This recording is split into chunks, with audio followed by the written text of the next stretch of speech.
The big picture for the project has been to bring together the TSO and some young hip-hop artists and see what will come out of that collaboration. And to test whether or not this idea was going to work with the young people involved particularly, we held a one-day, full-day workshop, which was a pilot, just to see if the kids would turn up and if the collaborations would work.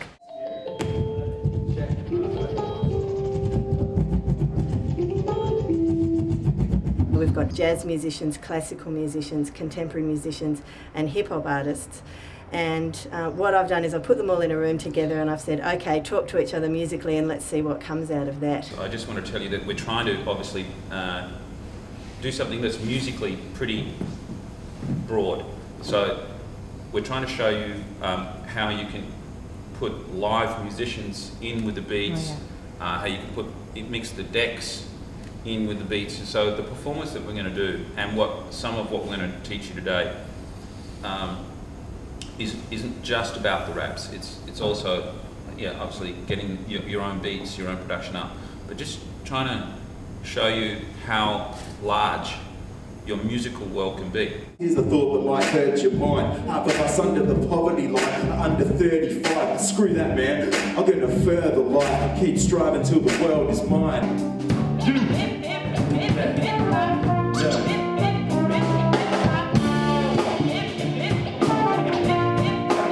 There's a bit of a culture of young people making hip-hop in this town. It's a bit of a subculture, and there's not much opportunity for them to really develop their craft. It tends to be an isolating art form a little bit. People can quite easily work on their own in their bedrooms with their computer and never have to really communicate with other artists. So this brings them all together. So it's building community in that way. They can network, they can make friends, they can discuss their work.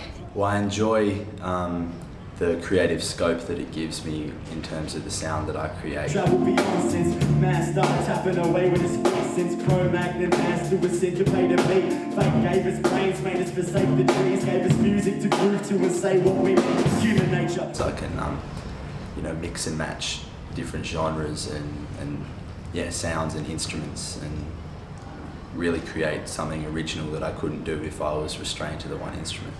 That's where we would go as players if we felt like we were losing something from getting too technically obsessed. I think there's a tendency in rap to deliver it in any circumstances, with any beat, with anything that you can find that goes at roughly the right speed.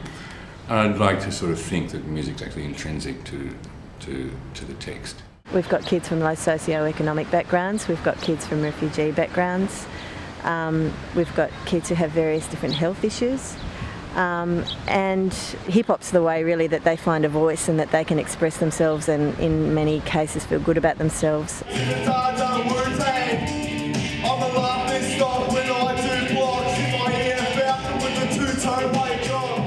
I'm normally a really shy person, and music gives me a way to reflect and also get my voice heard out to people, and also it gives me more self-esteem and more confidence. I'm happy being in this place, and I would like to meet some new rappers, and that's my stuff. I want to do it, for my benefit and be a man in the future.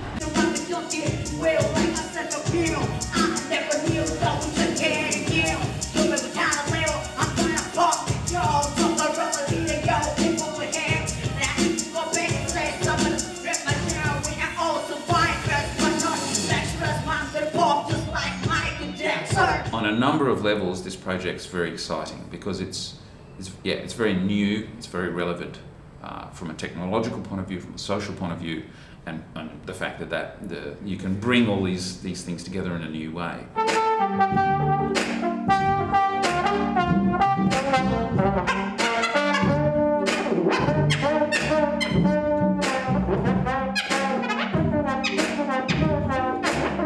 MC Play-Doh. Warding giants and fires and alliance of wars. Distract him, climb his back, stab his spinal cord. So we're in a situation now where we've brought all the elements together. We've got the collaborations working, we've got the kids involved, and we've just had the TSO confirm that they're on board, so we're ready to move the project forward.